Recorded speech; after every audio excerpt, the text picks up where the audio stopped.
In August 1590, English merchant John White returned to Roanoke Island, expecting to reunite with his family and the survivors of the failed colony he had led 3 years prior. Instead, he found an eerie silence, an unsettling stillness that echoed across the abandoned settlement. Gone were the sounds of laughter, children's giggles, and the clanging of tools on metal, all silenced as if by a sudden breeze.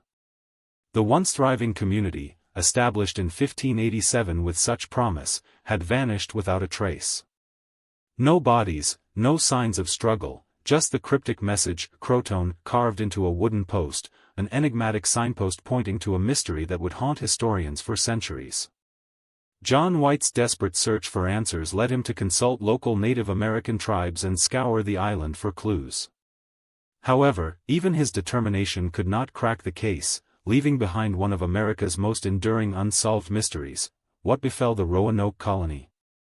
As we delve into this labyrinthine enigma, it becomes clear that their story was as intricate as the island they once called home, full of contradictions and paradoxes, offering a glimpse into the fragile relationship between English settlers and Native American populations. It is said that in 1520s, Sir Walter Raleigh obtained a patent from Queen Elizabeth to explore this region for possible trade opportunities.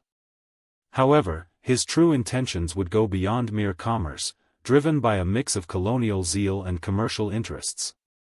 As we uncover more about the people who built this settlement, we find they were not as detached from reality as it seems.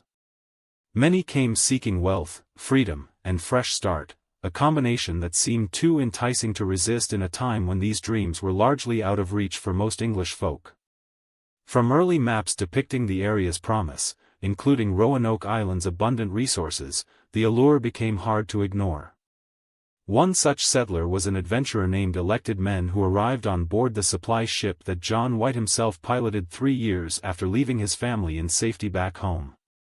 The reality they faced would shatter those very expectations and show a story marked by resilience, desperation, and adaptation. Ultimately, what will become clear is that Roanoke was just one small but significant piece of this grand puzzle of European exploration.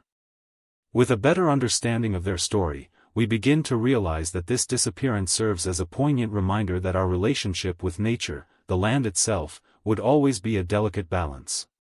In exploring these narratives of displacement and cultural exchange, it will reveal itself to not just an enigma of vanished lives but also one reflecting on human coexistence in fragile symbiosis, ultimately pointing towards profound questions on whether such settlements should ever have been attempted in the first place. Thus, even though centuries later, their exact fate remains a mystery to us today, understanding their tale can teach important lessons about resilience and harmony with our environment, leaving an enduring testament of what it means to be human in this beautiful but demanding world.